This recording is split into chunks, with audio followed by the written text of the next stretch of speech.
Merci de votre fidélité. Mesdames et messieurs, bonjour et bienvenue dans ce flash d'information sur la première radio-télévision communautaire RTC.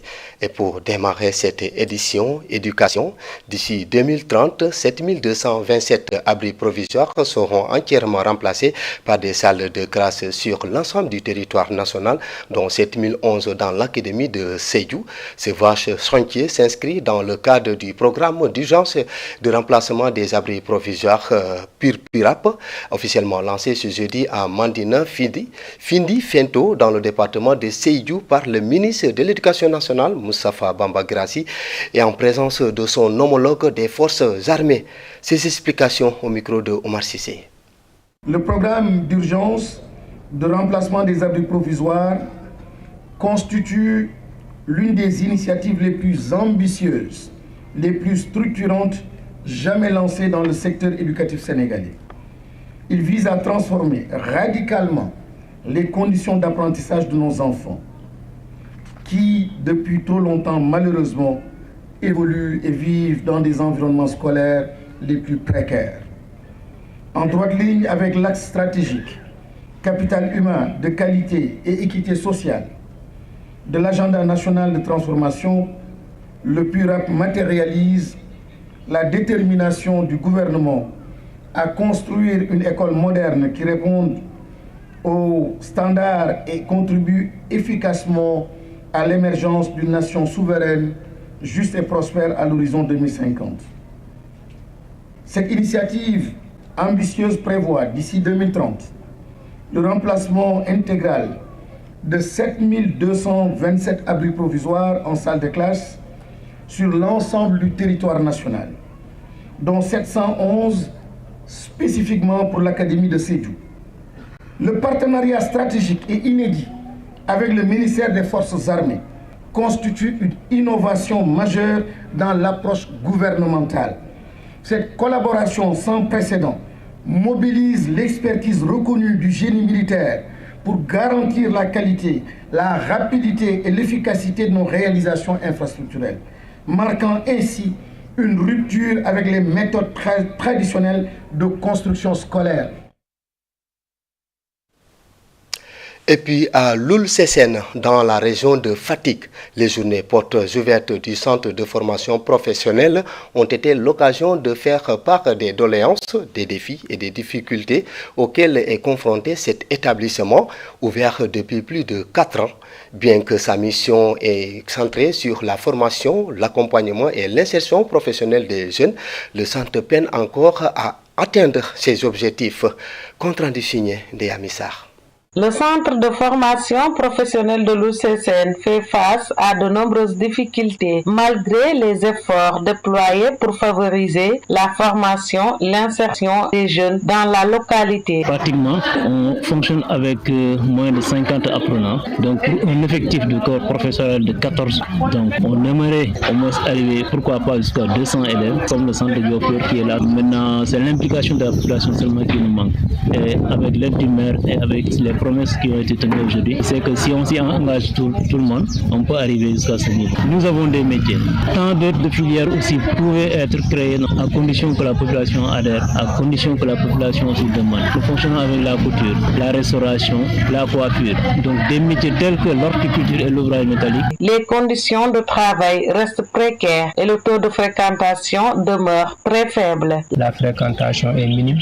Le premier problème de cette école-là, c'est qu'on a un manque d'effectifs. Les conditions de travail et les infrastructures également. Donc notre doléance, c'est la visibilité du centre. La mairie se dit disposée à accompagner le centre dans la recherche de solutions pour relever ces défis. En termes d'insertion, pour voir maintenant à l'issue des formations comment orienter ces apprenants à trouver du travail. Et là, je pense bien que la commune est ouverte pour trouver des solutions ensemble avec les professeurs qui sont au niveau du centre. Déjà, une cantine a été mise à votre disposition pour permettre quand même de commercialiser les produits transformés ici. Votre idée c'est de voir comment maintenant signer des conventions avec des structures privées pour qu'à la fin de la convention puisse prendre. Le centre de formation professionnelle de Loul peine encore à trouver la voie d'un fonctionnement optimal. Pour y parvenir, il a besoin de partenaires techniques et financiers, ont fait savoir les responsables de l'établissement. Et pendant ce temps, le Centre de recherche et d'action sur les droits économiques, sociaux et culturels CRADAS, en partenariat avec l'African Climate Foundation, a organisé un atelier de renforcement des capacités des journalistes sur la transition énergétique juste. Au Sénégal, venu prendre part à l'atelier, le député Babacar Ndiaye rappelle le rôle des journalistes et d'un partenariat entre l'État, le Parlement, la société civile, les chercheurs et les partenaires pour la réussite de ce passage aux énergies renouvelables. Ces propos que nous allons suivre au micro de Lamine Goudjabi et Aminata Abdoulaye Wade. Ce partenariat nous permet de réduire notre dépendance aux énergies fossiles, de valoriser notre potentiel solaire et éolien, de créer des emplois verts et qualifiés, d'éviter les externalités négatives liées aux hydrocarbures, mais surtout de garantir que personne, ni région, ni communauté, ne soit laissé pour compte. Le Sénégal fait face à une urgence climatique qui affecte déjà nos côtes, nos sols, nos ressources et notre santé. Chers journalistes, votre rôle est central. Vous êtes les passeurs d'informations, d'éclairer les choix politiques, de suivre les projets sur le terrain, mais surtout de sensibiliser à une consommation plus responsable. Il exige une alliance forte entre l'État, le Parlement, la société civile, les chercheurs, les partenaires, mais surtout vous, les journalistes. Je souhaite que cet atelier marque le début d'un engagement durable entre journalistes et institutions pour une transition juste, comprise et portée par toutes et tous. L'actualité, c'est également à la veille de la Tamkharit. La tension monte dans le marché central de Kaffrine. Le mil et le maïs, essentiels à la préparation du couscous traditionnel, se font de plus en plus rares, provoquant une hausse notable des prix. Une situation qui pèse lourde sur les ménages, en particulier les femmes de ménage, à l'approche de cette fête vers la nouvelle année. Marquant le passage vers la nouvelle année musulmane. Fatou Sall nous en dit plus. À jour -1 de l'Achoura, le mil et le maïs, indispensables à la préparation du couscous, se font rares au marché central de Kaffrine comparativement à l'année dernière. Nous ne voyons pas le mil parce que les agriculteurs l'ont gardé. C'est pourquoi une hausse du prix est constatée. Des vendeuses confirment que cette rareté des céréales a entraîné une flambée des prix. Le mil et le maïs sont vendus au même prix. Le kilogramme est actuellement fixé à 300 francs, mais on ne voit pas de clients. On est là, en train de les attendre.